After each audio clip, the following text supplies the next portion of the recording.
नमस्कार दोस्तों। कैसे हैं आप लोग। उम्मीद करता हूं जबरदस्त जिंदाबाद होगे और मस्त तंदुरुस्त होगे। तो एक बेहतरीन सा वीडियो में आपका स्वागत है। आगे आने वाले डेट में आपका ग्रुप डी का एग्जाम है, क्योंकि अगर एग्जाम नहीं होता तो आप इस वीडियो पे रुकते नहीं। तो इस वीडियो में आपको बहुत कुछ जानने को मिलेगा कि पीछे जो पेपर्स आ रहे हैं, इस वीडियो को करने के बाद आपको बहुत कुछ अंदाजा लग जाएगा। बहुत सारे कॉन्सेप्ट रिवाइज भी हो जाएंगे, बहुत सारे फॉर्मूला आपके रिवाइज भी हो जाएंगे। कुछ सेम टू सेम कॉन्सेप्ट पे वही क्वेश्चंस है, डाटा चेंज किया हुआ है क्योंकि रेलवे डाटा नहीं लीक करने देगा। ठीक है, तो कॉन्सेप्ट वही डिस्कस करेंगे, साथ ही साथ उससे आधारित कुछ और कॉन्सेप्ट भी आपको इसमें बताएंगे। तो बने रहिए वीडियो में, और अगर चैनल पे नए हैं तो चैनल को अपना प्यार, जो कि आपसे पूरा पूरा उम्मीद रहता है, और आप ही से यहां तक पहुंचे हैं, तो चैनल को लाइक शेयर और सब्सक्राइब करना ना भूलें। तो आइए लेके चलते हैं आपको क्वेश्चन के साथ, आपका डिस्कस करेंगे। जैसे पहला सवाल देखेंगे, आप कह रहे हैं 20%, 30% और 40% की तीन क्रमिक छूट दी जाती है, तो निबल छूट बताएं। यहाँ पे भाई साहब अभी तक दो का आया हुआ है, जैसे आपसे पूछ दे कि केवल तीसरा ना दे करके केवल दो दे दे, 20% और 30%, तो ये किसके बराबर है। तो अगर ई 20 और 30 है तो कुछ नहीं है, ई एक्स है और ई वाई है। ठीक है, तो कुछ नहीं आपको करना है यहाँ पे, तो एक्स प्लस वाई और माइनस का एक्स इंटू वाई बटे में 100 कर देना है। बात समझ में आ गया। लेकिन जब तीसरा आ जाएगा तो इसमें आपको दिक्कत होगा। अभी तक दो का आया हुआ है, जैसे इस पे आप करोगे तो यहाँ पे 20 + 30 हो जाएगा, और माइनस का 20 गुना 30 हो जाएगा, और बटे में 100 हो जाएगा। डबल जीरो से डबल जीरो खत्म, 50 - 6 आपका 44%। 20 और 30 का रहता तो, लेकिन जब 40% आ गया तो आपके लिए दिक्कत हो गया। अब इसको अगर आप लेके जाओगे 40% पे, तो फिर से आपको 44% और प्लस 40% यहां से लेके आना पड़ेगा। ये वाला 40 प्लस का 44 और माइनस का 40 गुना में 44 बटे में 100 करना पड़ेगा। यहाँ पे कितना हो जाएगा, 40 40 80 और 4 84, और ई जीरो खत्म, 176, 17.6। कितना आ जाएगा आपका, 66.4 हो जाएगा ना। नहीं, 66.4 कहां से होगा। अगर इसको हम घटाते हैं तो 14 में से 6 घटा 8 बचेगा। ठीक है, 66.6 आपका 4 आपका आंसर हो जाएगा भाई साहब। 66.4 आपका आंसर हो जाएगा। तो एक तो तरीका ही हो गया। दूसरा तरीका आपका है कि अगर आप इसको डायरेक्ट लेके जाए, दो स्टेप में ना करने का एक स्टेप में करना चाहें, या फिर जब ई वाला चीज अगर डेसिमल में आ जाता है तो फिर ये करना आपके लिए थोड़ा सा मुश्किल हो जाएगा। अगर ये डेसिमल में आ जाता तो ये करना मुश्किल होता, तो हम क्या करते। तो कुछ नहीं है भाई साहब, 20% है ना, 20% का मतलब क्या होता है, 1/5, मतलब 5 का समान 4 में देगा। 30% 3/10 मतलब 10 का समान 7 में देगा। और 40% मतलब 2/5 मतलब 5 का समान 3 में देगा। अब यहां से 25 × 250, और यहाँ पे 7 × 4 = 28, 84। अब यहाँ पे देख लीजिए कितने का डिस्काउंट मिला है। तो 10 में से 4 घटा 6 बचा, और यहाँ 24 में से 18 घटा 16 बचा। इतना का ही मिला हुआ है ना। 10 में से 4 घटा 6 बचा, और यहाँ 24, 24 में से 8 घटेगा 16 बचेगा। कितने पे मिला है, 250 पे मिला है भाई साहब। और गुना में 100% आ जाओ। 25 से ही 10 बार में, और 25 से ही 4 बार में। इसको 6 चौका 24, 16 चौका 64, और 2 66 बटे में 10। तो यहाँ पे आ गया आपका 66.4%। तो दोनों में से किसी भी तरीका से आप जा सकते हैं। अगर दो गो आता है तो बेस्ट आपका यही रहेगा। लेकिन अगर तीसरा को इंक्लूड करता है तो आप ध्यान देंगे, अगर ये इस तरह से आता है तो फिर आप इससे को लेकर के जा सकते हैं, इस फॉर्मूला को लेकर के जा सकते हैं, कोई दिक्कत नहीं होगा। ठीक है, लेकिन जब आपका अगर ये डेसिमल में आ जाता है तो फिर इस पे ज्यादा बढ़िया रहेगा। अगले सवाल पे चलते हैं। अगला सवाल यहाँ पे आप पहला चीज याद रखेंगे कि यदि यदि ए प्लस बी आपका 90 डिग्री हो रहा है, ए प्लस बी 90 डिग्री हो रहा है, इस कॉन्सेप्ट पे क्वेश्चन आया हुआ है, तो साइन स्क्वायर ए प्लस का साइन स्क्वायर बी बराबर 1 होगा।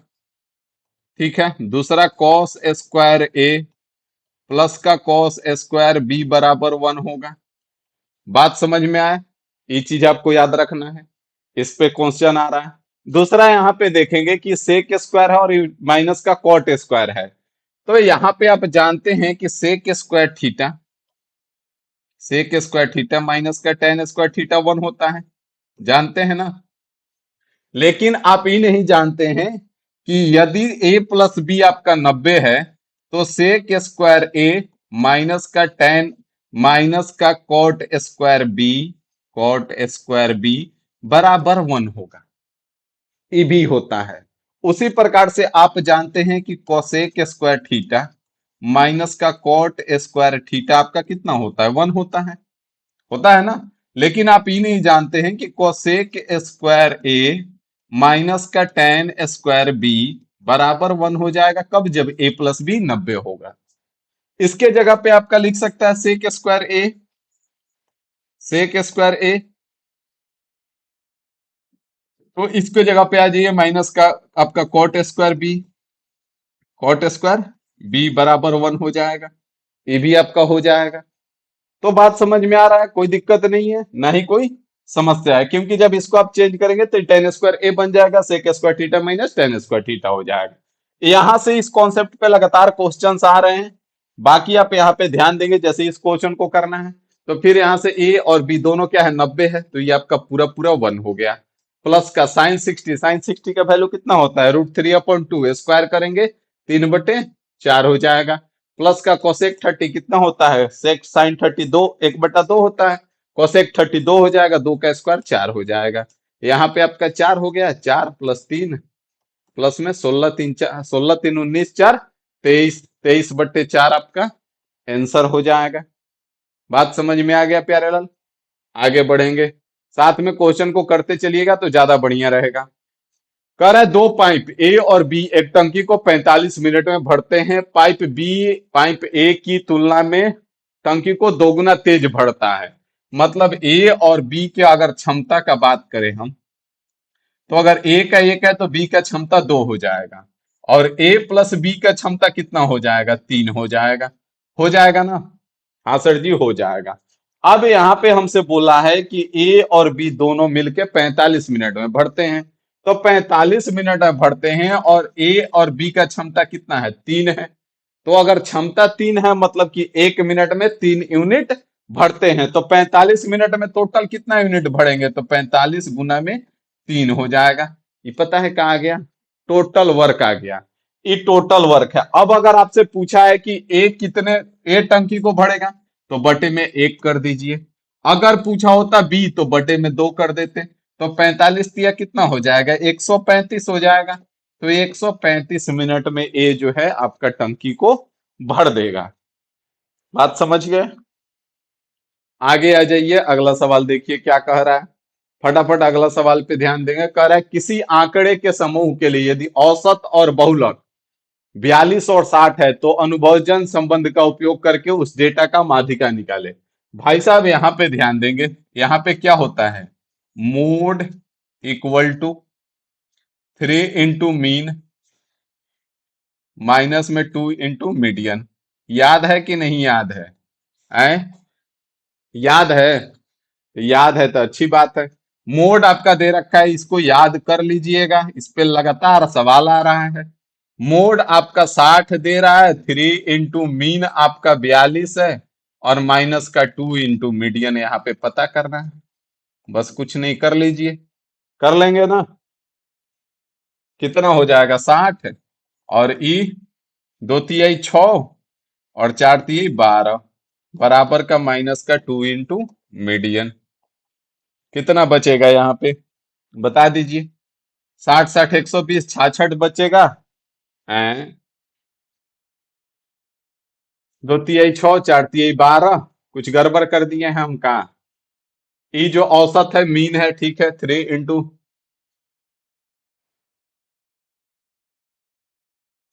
मीडियन माइनस 2 इंटू मीन होता है ना। ओहो ओहो ओहो ओहो ओहो। मोड इक्वल टू होता क्या है? Mode equal to 3 into median minus 2 into mean होता है। ऐसा गड़बड़ हो गया है। देख लीजिए कैसे गड़बड़ होता है।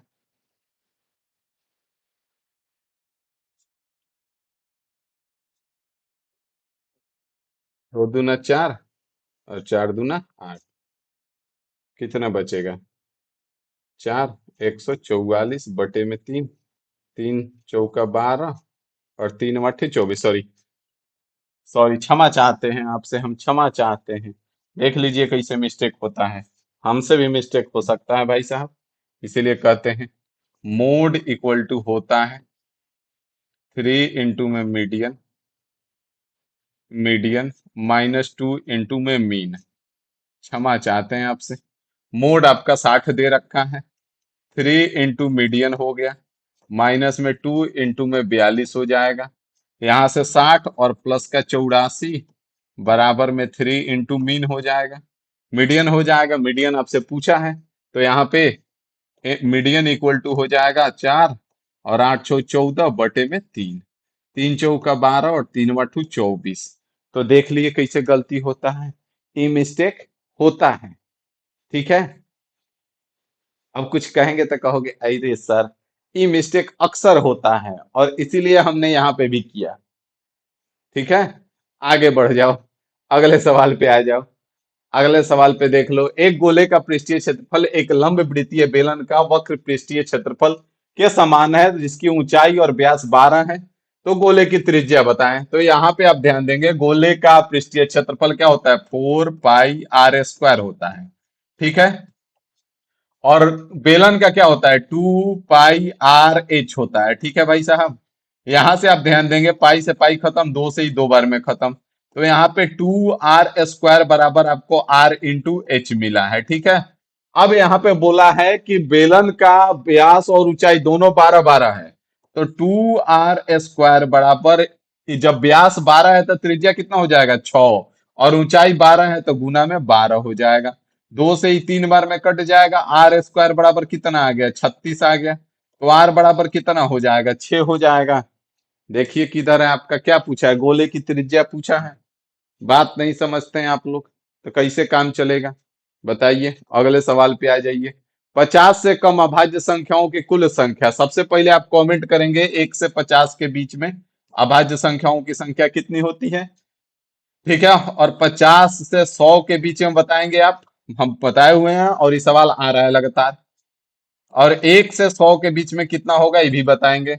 यहाँ पे याद रखेंगे 15, यहाँ पे 10 और यहाँ पे 25। ठीक है, तो 50 से कम अभाज्य संख्याओं की संख्या 15 हो जाएगा, 50 से 100 के बीच में अभाज्य संख्याओं की संख्या 10 हो जाएगा, और 100 से कम अभाज्य संख्याओं की संख्या 25 हो जाएगा।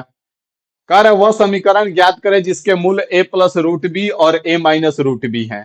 तो पहले ये बताइए कि समीकरण का फॉर्मूला क्या होता है? समीकरण का जो फॉर्मूला होता है, समीकरण का हम मूल मान लेते हैं कि मूल जो है आपका अल्फा और बीटा है। ठीक है भाई साहब, तो समीकरण बराबर होता है x² माइनस का अल्फा प्लस बीटा x और प्लस का अल्फा इंटू बीटा, यही आपका फॉर्मूला होता है। ठीक है, अब कुछ नहीं, अगर अल्फा प्लस बीटा आप निकालते हैं तो आपका a+√b और प्लस का a-√b करेंगे, खत्म हो जाएगा, 2a बच जाएगा। और यहाँ पे इन दोनों को अगर आप मल्टीप्लाई करते हैं, a+√b और इंटू में a-√b करते हैं आप, तो यहाँ से a² माइनस का b हो जाएगा, √b का स्क्वायर करेंगे तो बस कुछ नहीं करना है, यहाँ पे x² और माइनस का 2x और प्लस का अल्फा इंटू बीटा कितना हो जाएगा? a² माइनस का b हो जाएगा। तो यहाँ पे आप देखेंगे कहाँ है, x² माइनस का 2x, ही तो दोनों ऐसे ही खत्म हो गया, 2 गो बच गया, इसमें प्लस है, खत्म हो गया, यही आपका आंसर हो जाएगा, बात खत्म हो जाएगा। यहाँ पे 2a रखना पड़ेगा, 2a x है। ठीक है, अल्फा प्लस बीटा 2a आया है। ठीक है ना, अगले सवाल पे आ जाइए फटाफट। कह रहा है दो घनों के आयतन का अनुपात इतना दे रखा है तो उनके कुल पृष्ठीय क्षेत्रफल का अनुपात क्या होगा? यहाँ पे ध्यान देंगे भाई साहब, वॉल्यूम का अनुपात दे रखा है। ठीक है, वॉल्यूम का अनुपात 1728 है और यहाँ पे 1331 है। ठीक है, यहां से अगर आपको साइड का अनुपात पूछ दिया होता भुजा का, तो कुछ नहीं, क्यूब रूट कर दीजिए, 12 का है और ये आपका 11 का है। यहां से एरिया का आपसे पूछा गया है तो एरिया के लिए कुछ नहीं करना है, इसका स्क्वायर कर दीजिए, 144 रेशियो 121। जो कि ऑप्शन ए में है। वॉल्यूम दे करके अगर साइड निकालना है क्यूब रूट करेंगे, और साइड से फिर आपका एरिया निकालना है तो उसका स्क्वायर कर देंगे, ठीक है। अगर कहीं पे भी किसी भी 2D फिगर में आपको एरिया दे देता है, जैसे कोई भी दो त्रिभुज का क्षेत्रफल दे दिया कि 144 रूट 121 है, तो आपसे पूछ दिया साइड का अनुपात बताओ, तो कुछ नहीं, 12:11 हो जाएगा। बात समझ में आ गया, तो याद रखेंगे। अगर आपसे पूछ दिया इसमें कि बताओ भाई कि दो त्रिभुज के क्षेत्रफल का अनुपात यहाँ पे इतना है, तो उनके परिमाप का अनुपात कितना होगा, कमेंट करके बता दीजिए थोड़ा। आगे आ जाइए। सिंपल सा सवाल है, टुच्चा सा सवाल है। 144 रेशियो के, तो 144 बटे में के हो जाएगा, बराबर का के बटे में 36 हो जाएगा। के का स्क्वायर बराबर में यहाँ 144 गुना में 36 हो जाएगा। तो के बराबर यहाँ पे 12 गुना में 6, तो के बराबर 12 छक 72 हो गया। आपसे क्या पूछा है, के -1, तो 72 -1 आपका क्या हो जाएगा, 71 हो जाएगा। बात समझ गए प्यारे लाल, तो आगे आ जाइए। कह रहा है दो संख्याओं का अनुपात 4:5 है और उनका महत्तम समापवर्तक 3 है, तो उनका लघुत्तम समापवर्तक बताएंगे। जब भी अनुपात दे दे तो आप याद रखेंगे कुछ नहीं, 4 5 है ना, इन दोनों का गुणनफल कितना हो जाएगा, 20, और 20 को 3 से गुना करा दीजिए, 20 तिहाई 60 हो जाएगा। कैसे, तो यहाँ पे अनुपात मान लेते हैं कि 4:5 है आपका, तो संख्या क्या होगा, 4x और 5x हो जाएगा ना। तो अगर इन दोनों का हम एलसीएम आपसे पूछे, तो एलसीएम क्या हो जाएगा, 4 5 20, और x कॉमन है तो 20x हो जाएगा। और अगर हम आपसे पूछे कि एचसीएफ कितना होगा, तो एचसीएफ जो दोनों में रहता है, तो यहाँ पे x है तो x हो जाएगा। तो इस x का मान कितना है, 3 है, और यहाँ पे रखेंगे तो 20 तिहाई 60 आपका आंसर हो जाएगा। समझे कि नहीं समझे, समझ गए ना, तो आगे बढ़ जाएंगे। ये जो सवाल है आया नहीं है, लेकिन हम बार बार इसको इसलिए करा रहे हैं, और लगभग हर समय करा रहे हैं, क्योंकि ये सवाल आएगा तो तुम फंस के आओगे, तो इसलिए इसको बढ़िया से याद कर लो। कुछ नहीं करना है, दो टैक्सी 28 मिनट के अंतराल पे निकल रहा है, तो टैक्सी के बीच में वही डिस्टेंस होगा जो टैक्सी 28 मिनट में कवर करेगा। और इस डिस्टेंस को विपरीत दिशा से आ रहा है आदमी और इधर से जा रहा दूसरा टैक्सी, दोनों मिल के करेगा, तो 10 मिनट में कर रहा है। तो कुछ नहीं, यहाँ पे डिस्टेंस पहले पता कर लो कि दोनों टैक्सी के बीच में कितना डिस्टेंस है। तो यहाँ पे 74 के स्पीड से टैक्सी जा रहा है और 28 मिनट में गया है, तो बटे में 60 हो जाएगा। और बटे में ये जो डिस्टेंस है इसको कौन पूरा करेगा, टैक्स जो दूसरा टैक्सी इधर से जा रहा है और दूसरा उधर से आदमी आ रहा है, तो 74 और प्लस का x, आदमी का स्पीड x हो गया, और बराबर में 10 मिनट में, तो 10/60 1/6 हो जाएगा। कुछ नहीं, जो कट रहा है उसको काट लीजिए, बात खत्म कीजिए काट पीट के। यहां से अगर हम काट दें, तो इस 6 से 10 बार में कट जाएगा। 6 से अगर 10 बार में कट जाएगा भाई साहब, तो यहाँ पे 10 आ जाएगा। तो यहाँ पे सिंपल सा 74 गुना 28, काट लो। इस 60 को नीचे लेके आओ, यहाँ पे 60 लो, यहाँ से हटा, 6 से ही 10 बार में खत्म, 2 से 5 बार में, और 2 से ही 14 बार में, तो कितना हो जाएगा, यहाँ पे 74 गुना में 14, और बराबर में इधर 74 गुना में 5, और प्लस का 5x हो जाएगा। तो यहाँ पे ही दोनों आके माइनस होगा, तो कितना हो जाएगा, 74 गुना में 9 हो जाएगा, और बटे में 5 हो जाएगा। 5 से काटेंगे, 14 × 5 = 70, 14 × 5 = 70, और इतना हो जाएगा, 8 9 72 का 2, और 14 9 126 33, 133.2 आपका आंसर हो जाएगा, जो कि ऑप्शन डी में है। बात समझ में आ गया, तो इस तरीका को आप दिमाग में सेट कर लीजिए। अगले सवाल पे आ जाइए। कह रहा है शुद्ध घी की कीमत 100 रुपए प्रति किलोग्राम है, इसे 50 रुपए प्रति किलोग्राम की कीमत वाले वनस्पति तेल से मिलाकर एक दुकानदार मिश्रण को 96 रुपए प्रति किलोग्राम की दर से बेचता है, जिससे उसे 20% का लाभ होता है। वह दोनों को किस अनुपात में मिलाता है। भाई साहब यहाँ पे ध्यान देना है, एलिगेशन आप लगाएंगे तुरंत लगाएंगे, लेकिन इस चीज को ध्यान रखिएगा।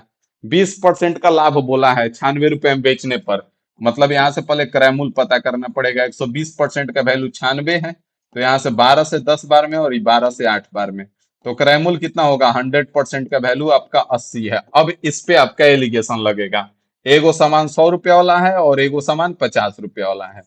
जो बेच के मिल के तैयार हो रहा है 80 वाला, यहाँ पे 30 और यहाँ पे 20।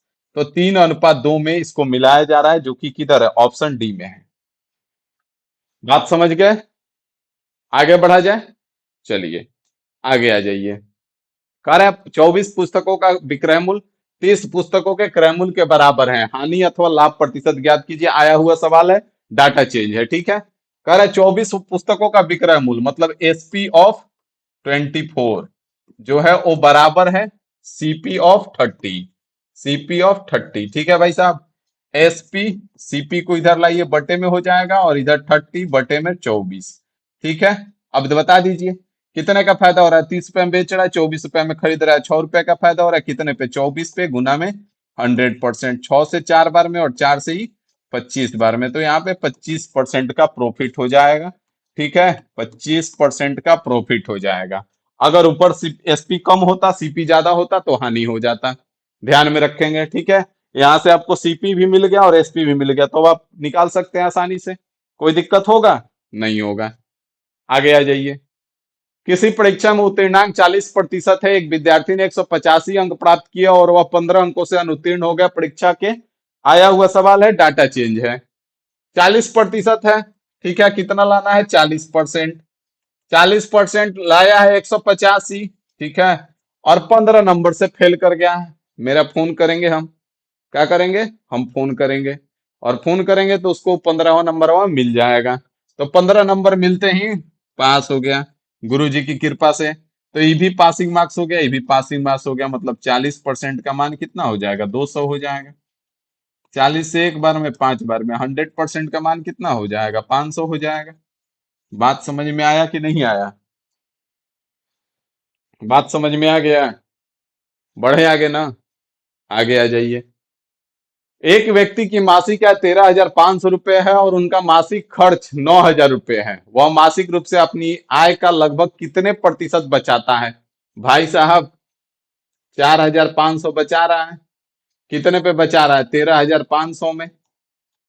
3 बार में कट जाएगा, 1/3। 1/3 का मतलब क्या होता है? 33.33%। बात नहीं समझते हो तो कैसे काम चलेगा बताओ। अगला सवाल आ जाइए।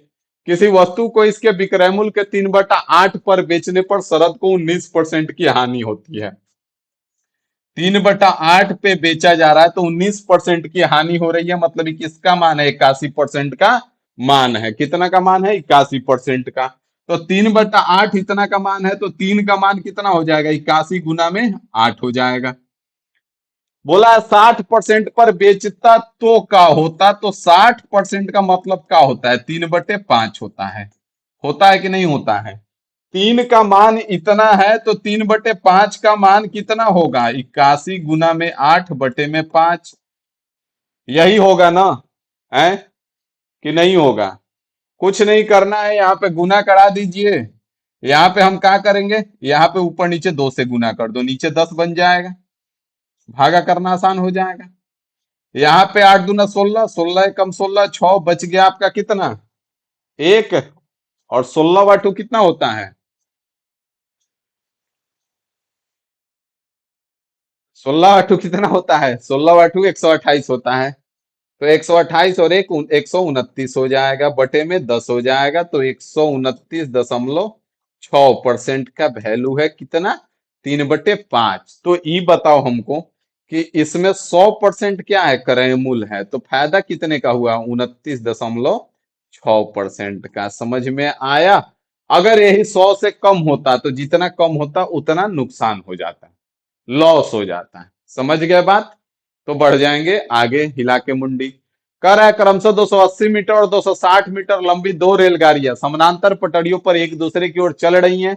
एक 58 और एक 50 के स्पीड से एक दूसरे को पार करने में। आया हुआ सवाल है, शायद हो सकता है डाटा भी मत मैच कर जाए, देखना रेलवे वाला जीना हनाप कर देगा सब। यहाँ पे 400 540 हो जाएगा, ठीक है। टोटल डिस्टेंस क्या हो जाएगा? 540। विपरीत दिशा है तो स्पीड को जोड़ देंगे तो कितना हो जाएगा? 108 हो जाएगा। और ये किस में है? किलोमीटर में। तो 5/18, 18 को ऊपर शिफ्ट कर देंगे, बस कुछ नहीं। ये 5 बार में, और 5 से 5 खत्म। कितने सेकंड का समय लगा? 18 सेकंड का समय लगा, जो कि ऑप्शन ए में है। ठीक है, आगे बढ़े ना, अगले सवाल पे आ जाए। अगले सवाल पे आ जाओ भाई साहब। कह रहा है कि इसका माध्यिका बताना है, सॉरी, माध्यिका 63 है, एक्स का मान बताना है। पहले यहाँ पे ये बताओ कि जैसे कोई भी चीज का माध्यिका जब निकालना होगा, तो सबसे पहले क्या करेंगे, उसको असेंडिंग ऑर्डर में सजा लेंगे, मतलब बढ़ते हुए क्रम में उसको लिख लेंगे। ठीक है, तो जैसे मान लीजिए कि हम 1 2 3 4 5 लिख दिए, इसका माध्यिका क्या हो जाएगा? तो ये बीच वाला माध्यिका हो जाएगा। लेकिन जब 1 2 3 और 4 5 6 लिखा हुआ है, तब क्या माध्यिका होगा? तब इन दोनों के बीच का माध्यिका होगा। इन दोनों के बीच में जो होगा वही माध्यिका होगा। तो इन दोनों के बीच का कैसे पता करेंगे? 3 + 4/2 करके। ठीक है, तो यहाँ पे ध्यान देंगे कई गो है, 1 2 3 4 5 6 7 8 9 10 गो है। ठीक है, तो मतलब कि 2 गो बीच में आएगा। बीच में कौन दोनों आ रहा है? ध्यान से देखो, ये दोनों आ रहा है। तो माध्यिका इन दोनों के बीच में जाएगा, तो कैसे निकालेंगे? x + x + 2/2 करके। और माध्यिका है कितना? तो माध्यिका सर जी 63 है। कुछ नहीं करना है, इसको उधर भेज दो। तो यहाँ पे 2x + 2 बराबर में कितना हो जाएगा? 126 हो जाएगा। 124 आ जाएगा, तो 2x बराबर 124। तो 2 × 6 = 12 और 2 × 2 = 4, 62 आपका आंसर हो जाएगा, जो कि ऑप्शन डी में है। बात समझ में आया कि नहीं आया? आगे बढ़े ना, आगे आ जाइए। x के किस मान के लिए 7 अंकीय संख्या 72 से विभाज्य है? 72 से विभाज्य होने के लिए क्या करते हैं, पता है किसी को? नासर जी नहीं पता है तो झाल बजाओ। 72 से विभाज्य होने के लिए जो संख्या 9 से भी कटे और जो संख्या 8 से भी कटे। ठीक है भाई साहब, तो यहाँ पे 5 5 3 5 0 x 2 है। अब यहां से अगर हम बात करें, 5 5 10 5 15 3 18 का काम खत्म। अब यहाँ पे हम क्या रख सकते हैं? 1 2 3 कुछ नहीं रख सकते हैं, 4 5 6 कुछ नहीं, यहाँ पे 7 केवल रख सकते हैं। और 7 रखने पे 8 के लिए क्या होता है कि जहां पे तीनों संख्या कट जाए, लास्ट का 3 अंक, 8 के लिए क्या करते हैं? लास्ट का 3 अंक। तो यहाँ पे देखिए 8 से कट रहा है, और इन अब 9 से भी कट रहा है, मतलब यहाँ पे आंसर क्या हो जाएगा? 7 हो जाएगा। तो डिविजिबिलिटी थोड़ा सा रिवाइज कर लीजिएगा। बात समझ में आ गया? तो आगे आ जाइए। कह रहा है ए और बी अकेले अकेले एक काम को 10 दिन और 8 दिन में करते हैं। ए जो है 10 दिन और बी जो है 8 दिन में करता है। यदि वे एकांतर दिन बारी बारी से एक एक दिन पर काम करते हैं और कार्य ए आरंभ करता है, तो कार्य कितने दिन में पूरा होगा? कुछ नहीं करना है, यहाँ पे टोटल वर्क आपका 40 हो जाएगा। इन दोनों का एलसीएम 10 × 4 = 40, 8 × 5 = 40। ए आएगा आपका 4 यूनिट काम करेगा, बी आएगा फिर 5 यूनिट काम करेगा दूसरा दिन, फिर तीसरा दिन ए आएगा 4, और फिर अगला दिन बी आएगा 5। तो यहाँ पे आप देखेंगे हर 2 दिन में कितना यूनिट काम हो रहा है? 9 यूनिट। तो 9 यूनिट आपका काम हो रहा है कितने दिन में? 2 दिन में। 9 यूनिट 2 दिन में। हम क्या करेंगे, इस 9 को इसके पास लेके जाएंगे, तो 9 से 40 कटेगा नहीं, लेकिन 36 के पास चला जाएगा, तो 9 × 4 = 36 यूनिट काम हो जाएगा 8 दिन में। 8 दिन काम हो चुका है, और काम कितना हुआ है? 36 यूनिट। बचा हुआ काम कितना है? 4 यूनिट। अब कौन आएगा? 9वां दिन। तो 9वां दिन ए आएगा, और ए 4 यूनिट काम करता है एक दिन में, मतलब एक दिन काम करेगा और पूरा काम निपटा देगा। तो यहाँ पे 8 दिन और एक दिन, टोटल कितना दिन हो गया? 9 दिन हो गया, जो कि आपका आंसर हो जाएगा। बात समझ में आ गया प्यारे लाल? तो आगे आ जाइए। अगला सवाल देखेंगे। कह रहा है कि इतने की दूरी 48 मिनट में तय करती है, इसकी चाल मीटर पर सेकंड में। टुच्चा सा सवाल है, 57.6 है। चाल निकालने के लिए डिस्टेंस अपॉन टाइम करेंगे। ये आपका किलोमीटर में है और ये किस में है? मिनट में है। तो 60 से भाग देंगे, घंटा में हो जाएगा। इसको ऊपर भेज देंगे, तो ये किलोमीटर प्रति घंटा में हो गया। हम क्या करेंगे? मीटर पर सेकंड में, तो 5/18 से गुना कर देंगे। इसको हटाएंगे, बटे में 10 हो जाएगा। 0 से 0 खत्म, 8 से 8 बार में खत्म। 8 से 8 7 56 और 8 दूना 16 और 18 चौक 72, तो 5 चौका 20 मीटर पर सेकेंड आपका आंसर हो जाएगा भाई साहब। किधर है? ऑप्शन डी में है। बात समझे? तो अगले सवाल पे आ जाइए, और अगला सवाल यहीं पे समाप्त होता है। ठीक है, मिलेंगे फिर आपसे बेहतरीन बेहतरीन और भी जो भी नए सवाल आएंगे उसको लेकर के। 25 सवाल अगले शिफ्ट में, अगले टाइमिंग में। अभी के लिए फिलहाल इतना रखेंगे। अगर चैनल पे नए होंगे तो चैनल को सब्सक्राइब और वीडियो को लाइक और शेयर जरूर कीजिएगा। अभी के लिए इतना ही रखते हैं। Thank you.